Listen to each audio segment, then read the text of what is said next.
So this afternoon we're going to begin by looking at puzzles in modern and contemporary art and material culture. And we have a double act to begin with. And this is a double act that is well practiced because Francesca Esmay, I'm saying this in alphabetical order, Francesca Esmay and Jeffrey Weiss have worked together for quite a number of years on the Panzer Collection initiative at the Guggenheim Museum. And I won't say anything explain what that is, because I think you will probably, it'll become self-evident even if you don't explain what that is. So I have biographies here, but I'm going to ignore them, because what I want to say is that I've had the great privilege of being able to look over their shoulders from time to time at what they have been doing, facing really, really deeply puzzling philosophical issues with the work that came into the Guggenheim Museum from Giuseppe Panza and his wife. And to be able to see how they have worked together in a way that is, I think, in a museum extremely unusual, as an equal partnership of curator and conservator to address these puzzles, and to be able, in a sense, they are two very separate minds and intelligences, undoubtedly, but they, a little bit like Anne and me, can finish each other's sentences without there being any question of there being a distinction between them. So Francesca has been a conservator at the Guggenheim since 2010 and has done all kinds of other distinguished things before that, including at the Chinati Foundation in Marfa. I was also fortunate enough to be included in a small group that went to Marfa this time last year with Francesca and Jeffrey, and as a result,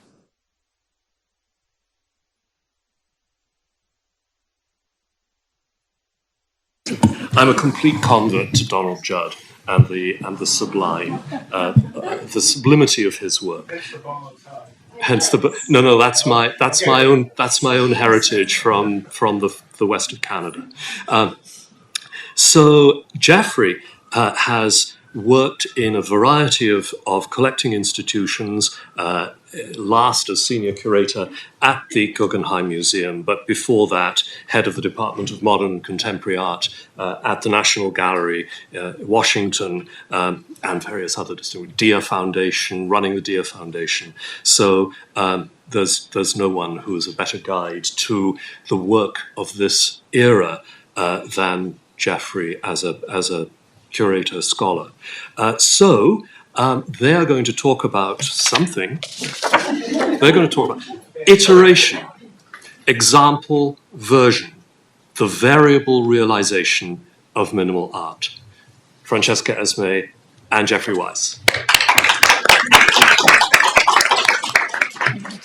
Can you, is this? We are on. Can you hear us? Yes, okay, good.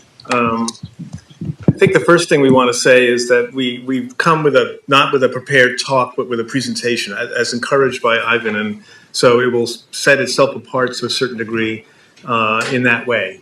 But I think it works for us because we present this material often in this way, and we work together, as Ivan was saying, for so long that it becomes just this kind of like public exchange in a way. And it's a reflection in a sense of the project itself, which was it has been funded by the Mellon Foundation since 2010, really with a kind of core premise that this notion of integrated collaboration between multiple disciplines, conservation, art history, and curatorial practice would be sort of seamlessly connected, right, and in close dialogue throughout. Yeah, so we can talk about that later if it's relevant to the proceedings. It may not be, but the relationship itself.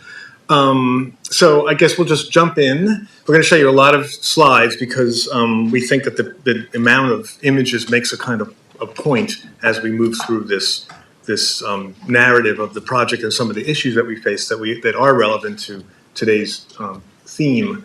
The Panza collection entered the Guggenheim. It's over 300 objects of minimal, post-minimal, and conceptual art entered the Guggenheim in the early 1990s. It was acquired directly from this Italian collector, Giuseppe Panza, and his wife, Giuseppe and Giovanna, two collectors, a duo who were collecting art of this period during the period itself. So during the 60s and 70s, they were buying the work when it was new. I guess these are just some kind of key examples to give you an overview. The work has been in the care of the Guggenheim for many years then, since the early 90s. And much of it had been kind of shown and on display. And I want to emphasize that we're going to talk about works in some cases that are problematic with respect to fabrication, for example, and related issues. But that in fact, many works in the Panza holdings are in great shape and pristine and pose no real challenges. Our job, I think, primarily was to unpack the challenging ones and try to make sense of the issues that were at stake, and to perhaps make determinations or propose determinations to the museum about what to do with these works, which existed in often compromised object form, and which had complicated histories of fabrication. Right, and so as Jeffrey's explaining, the works came into the collection in some cases in what we kind of refer to as a contested state. Several of the artists with whom the Panzas had extensive exchange and that represented a kind of deep amassing of works in the Panza collection came to have deep conflicts with the choices made by the Panzas through a series of years when the works were in the Panza under the Panza's ownership, both in terms of their material manufacture. In some cases, the Panzas took steps, both in cases that were authorized and unauthorized, to actually produce versions of the works, and there were quite a few examples of material deficiencies in those instances. But there were also instances where claims of ownership were made that the artists themselves felt were inappropriate and incorrect. So it's kind of this dual situation where there was a case of material decay or material deficiency. But as we came to further unpack and explore in the project, there was a notion in a way of kind of decay of the identity of the work. The kind of integrity of the work. So those are the dual So there are material issues at stake, which we saw earlier this morning, and also questions also on display this morning of iteration and copy and decay. Copy as a perhaps an expanded form of decay. So the nature of the work from this period, most of you know, but just to kind of remind you, is that for the most part, but this is, everything comes with an exception, but for the most part, objects from this period were fabricated of materials, non-fine art materials in the conventional Western sense.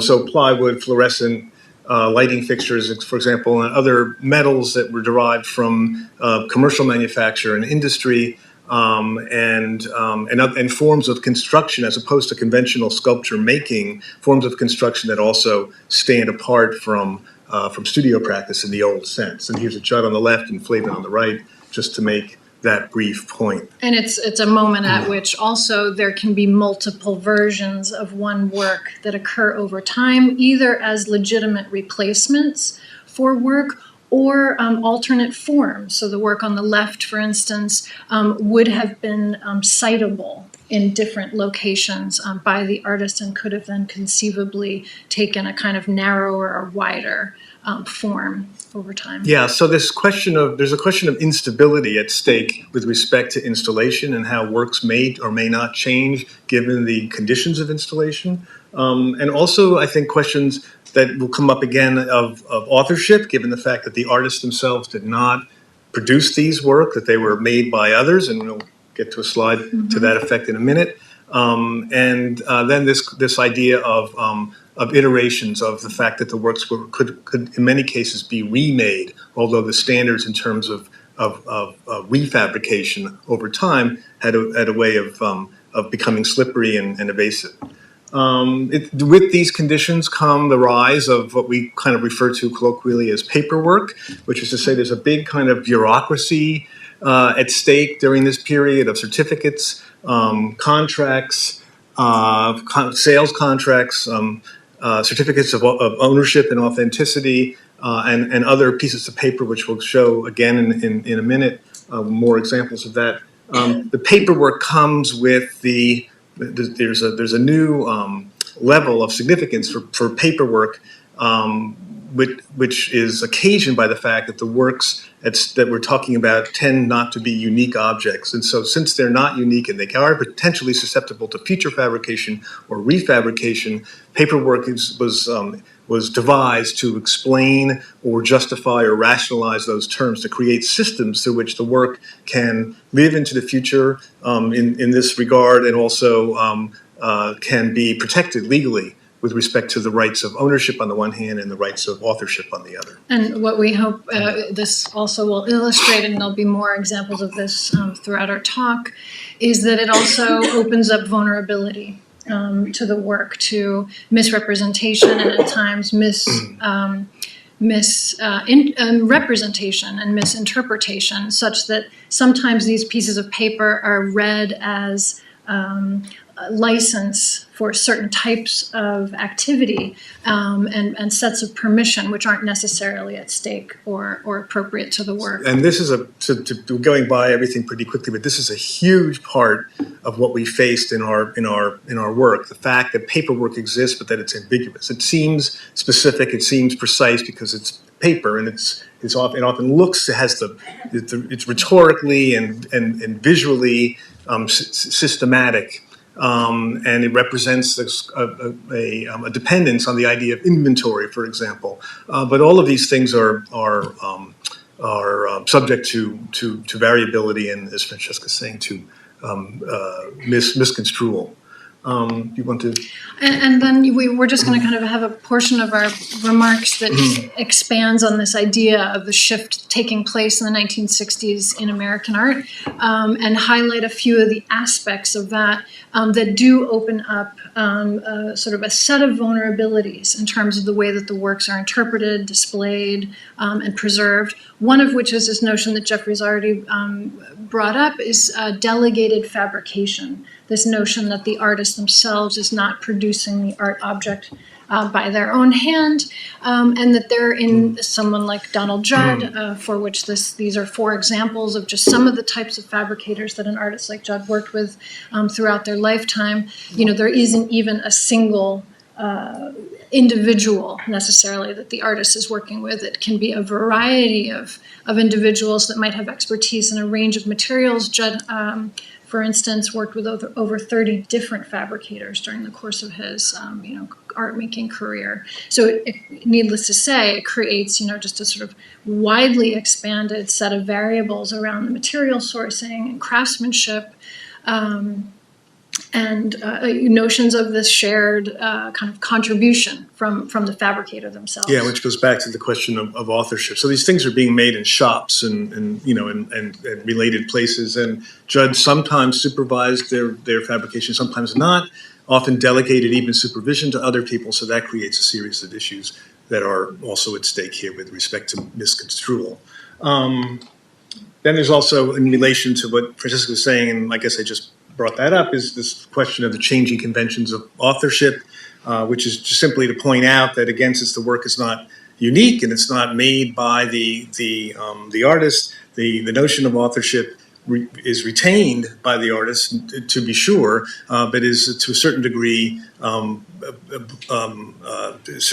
of broken down and shared between the artist and his fabricators. In no way would the fabricators share authorship in the overall sense, but there are many instances in which fabricators were actually left to make decisions on their own, which would affect the way the work looks in ways that were not necessarily preordained by the artist as author.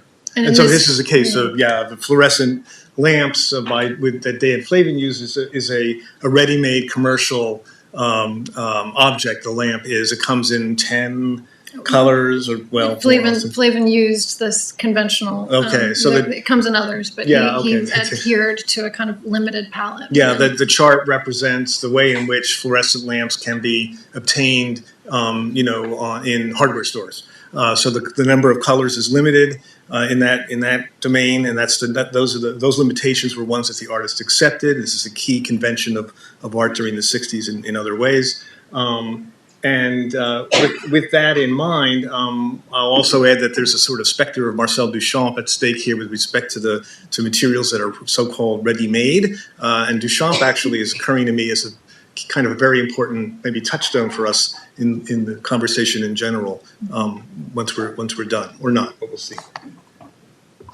So we're going to focus on 4 artists. We focus on 3 artists later in the talk, but we're still of discussing the right. kind of the aspects of art making that begin to really complicate things. And this, what we say, demise of the unique object, the kind of triangular form or pyramidal form in this image is a work by Robert Morris, Untitled Corner Piece from 1964, which, as you can see, has taken multiple forms over time. There have been multiple simultaneous versions of this work in existence and in multiple different mediums, several of which that have even kind of been developed and displayed at the Guggenheim under the period just of the Guggenheim's ownership. And there are also other versions of this work that simultaneously exist not in the Guggenheim's collection, but in other collections. So this issue of, the accumulation of multiple simultaneous versions, each of which have, viability and authenticity, and how does the institution sort of navigate and establish hierarchies or not in terms of understanding the significance. Yet there was talk earlier of the way in which the identity of the work as art versus the identity or the status of the object per se, those could be 2 separate things, and that's something that's very much to the point with respect to our work here, which is to say that, just to sum up, that that corner piece is a work that was conceived in 1964 and first fabricated and shown at that time, but subsequently destroyed and then refabricated over the years, and as Francesco was saying, different materials, and still retains the identity, the title and identity corner piece. There's also the question of the exhibition copy, which many of you are familiar with. Certainly, all the conservators in the audience are in the room. The idea that some works can be replicated for the purpose of safely showing them in case something happens to them. The so-called original would remain intact because what's on view is a copy that was made specifically for the purpose of exhibition and display. But this raises, of course, the question of whether or not there is such a thing as an original in this context, something that we'll get to again later. And the fallacy of copy. As you look at the slide, you can see that the 4 versions of this work are actually kind of distinct from one another. So the whole notion of, sort of exactitude in these copies and whether or not that's even relevant. So both original and copy are themselves unstable. Right, and there's another category that we would call just room environments. Of course, these are broad generalizations, but it's kind of embodied by some of the works that came out of the West Coast of the United States in the 1960s and 70s, the so-called light and space movement. And the Ponzas collected really heavily from many artists from that generation. Contemporaneously, they were traveling to the West Coast throughout those decades and collecting projects such as these that, of course, existed on the sheet, on the page, and only came to be embodied once they were constructed and built. That is a process that's entirely contingent upon the artist's specific participation and direction. And these now live in the Guggenheim collection, some of which have never been realized, some of which have been realized only historically. One, in the case on the left, is something that during the course of our project we worked with an artist to kind of create a version of such that it could potentially have a posterity and be realizable in the future. But the whole question of sort of what ownership even constitutes for projects such as these is really at stake. There's 46, I think, projects of this kind in the Guggenheim collection that have either never been realized or realized once. That it's really a question of really what the future would look like for these works, except as proposals on the page. Because posthumously, in many cases, there's no such thing as posthumous fabrication. Once the artist is gone, the paperwork is the working drawings, for example, are not specific enough to allow you to work with, presumably, and one can do almost anything one wants over time, but the but the rules seem to require the participation of the artist in the realization of the work in actual form. So just to remind you again, there's, this is just a slide that demonstrates the broader repertoire of documents and working drawings and contracts and instructions and certificates and related things that exist during this period of time, all pertaining to this situation of original versus copy and the question of perpetuating the work over time through refabrication. And we could have just spoken on this topic alone for 20 minutes. Each sheet, in a way, represents a kind of unique set of terms that are specific to that artist that produces them. On this slide are versions of paper by Robert Irwin, Dan Flavin, Carl Andre, Lawrence Weiner, Bruce Naumann, and Saul LeWitt.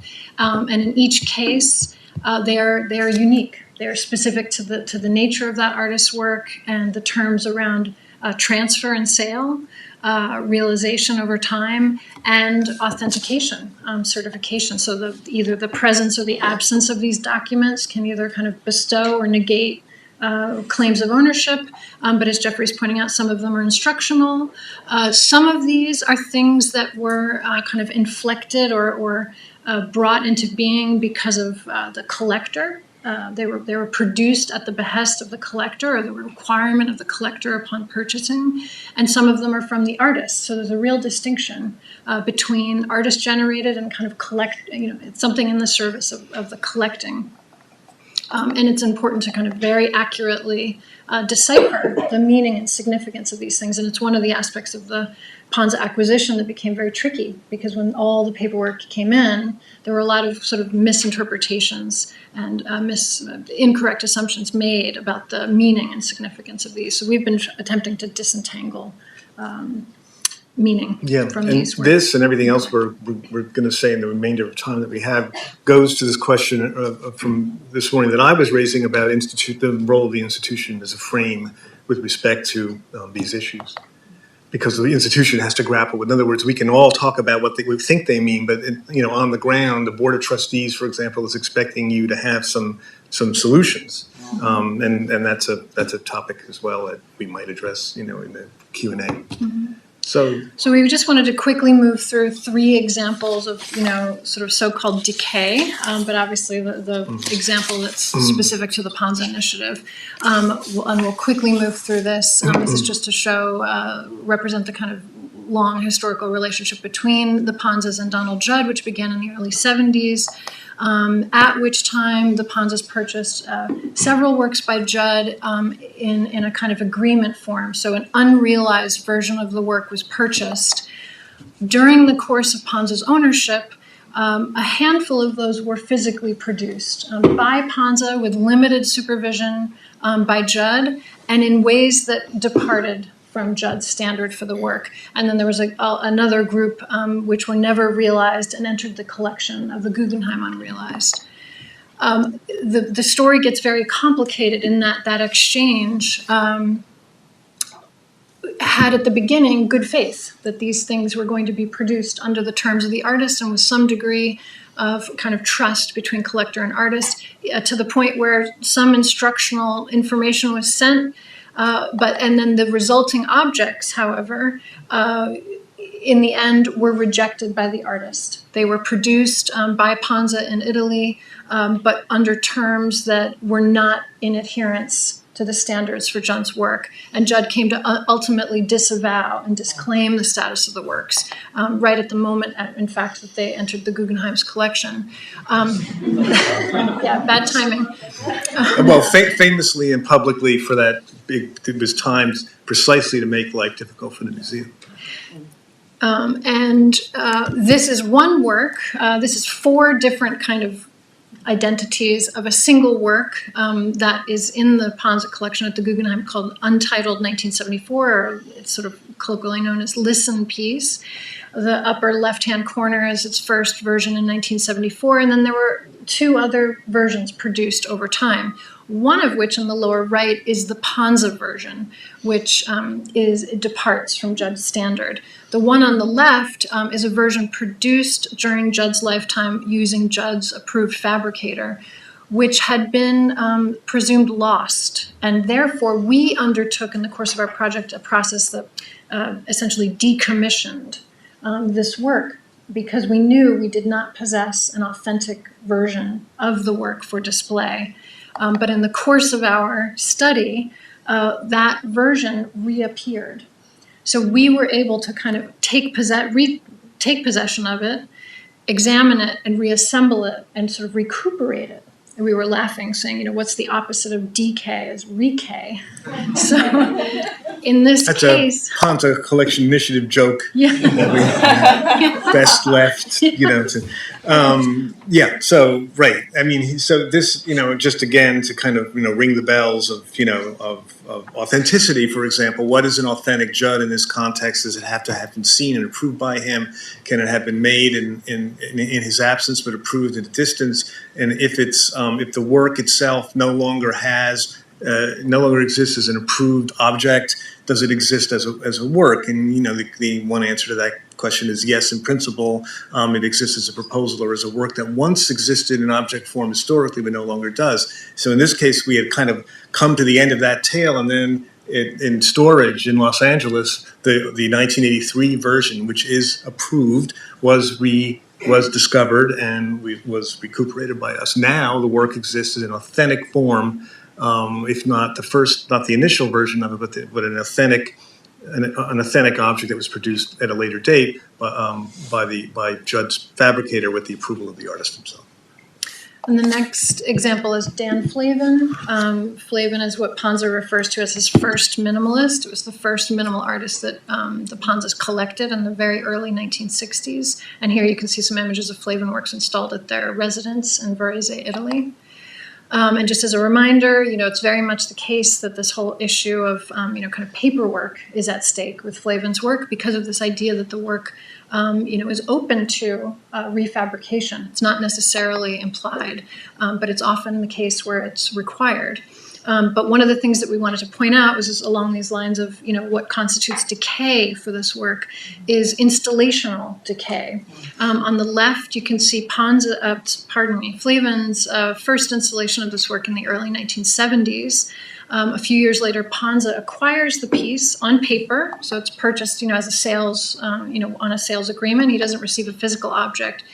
And about 10 years later, Panza, on his own, independently produces a version of this work at the Reina Sofia, and it drastically departs from the kind of geometric and configuration of the work as Flavin intended. So this is, the kind of vulnerability of this work to be reproduced opens up the possibility that it would also be kind of grossly misrepresented in terms of its installational concerns. Right, so it was done without Flavin's knowledge, not just without his supervision, and it was objected to by Flavin at a later date. He didn't see it, but he heard about it, he objected to it, and it was the beginning of a long-running, difficult, dispute-filled relationship with the collector. And again, just to point out this possibility that the work can be reproduced, and the kind of vulnerability inherent in that materials are being sourced in different countries. At times you can't obtain the correct colors, and Panza you proceeded anyway and showed the work in varying sequences and with different colors replaced in different sizes. So all of these things just to point out the kind of possibility for fault.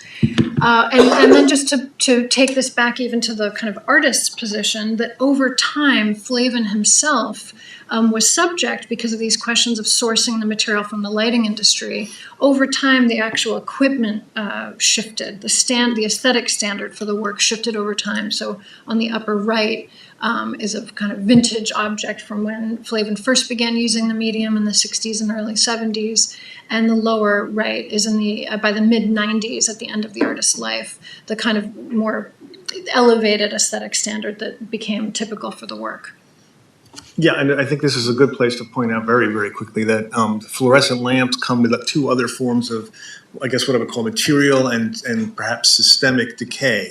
One is the fact that the lamps themselves eventually burn out, so there's a question of ephemerality in that, on that score. They need to be replaced, but this raises questions of sourcing lamps from one period of time versus another, if you think that's important. And the other is systemic decay with respect to the industry. The obsolescence of fluorescent lighting industry is upon us. And so these lamps are on the verge of being produced now as a cottage industry instead of an actual, industry in the conventional sense, which completely changes the ethos of the work, the aesthetic of materials sourced so off the shelf, so to speak, at hardware stores on Canal Street and so on. And our final example is Bruce Naumann. And again, just to show a kind of vintage image of the Panzas, they had direct and very long-standing relationships with the artists that they collected work from. And some of the images of Naumann's work installed at the villa. The Guggenheim possesses 25 what would be called the room or corridors by Naumann, which are built every time they are displayed. So it's the case that a collector or an institution doesn't possess any physical materials for these works. They are simply constructed upon the opportunity to display them. Naumann, at times, would construct the first example of these ideas in the studio. And so here you see the first version of this work in 1970 as he builds it in his own studio and takes these Polaroids of it to document it, Green Light Corridor. And then often after the fact would produce a drawing of the actual construction produced in the studio. And this is what would transfer to the collector and what kind of lives on in a way of the work depicted on the sheet as kind of instructing the owner of the work in how to reproduce it. And one of the things we just in closing wanted to kind of end on is this challenge of stewardship. We very often actually don't show this work ourselves, but it's very often borrowed by other institutions. And this is just a selection of the many, many times that this work has been shown over time. It's by far the most frequently exhibited work in the collection by Naumann. But it's very subject to the changing conditions in which it's shown. So ceiling height, whether or not you can drill into a floor, whether it needs, braces, and and it's very frequently constructed incorrectly at different widths, different heights. So just the vulnerability of the kind of physical manifestation of this. It should be emphasized in that context that it is variable. So it's understood to change from place to place to a certain degree, if necessary. And the artist usually, or his studio assistant usually participates in that process. When they're gone, there are a whole other set of questions that become, the situation becomes much more difficult and vague unless there are absolute rules. But if there are absolute rules established by, say, for example, us at the museum, are we compromising the original terms of the work, which have to do with its variability from place to place? So there's multiple temporality. We speak of time in the context of decay today, and the temporality of the object or of the work. And I guess we want to emphasize that in our case there are multiple temporalities. That one has to do with what the work was when it was first conceived or made. Another one has to do with how it was remade over time. And a third one, I would say, has to do with whether or not the artist's own desire for the way in which the work is to be produced itself changes over time, which is to say that the artist 3 decades later is going back to work from 1970 and making decisions on its behalf that alter its historical identity, and are understood by him to be improvements, perhaps, but leave us with a situation that's with respect to authenticity, with regard to the identity of the work and the installation of it, evasive at best. Okay. Good. Thanks very much.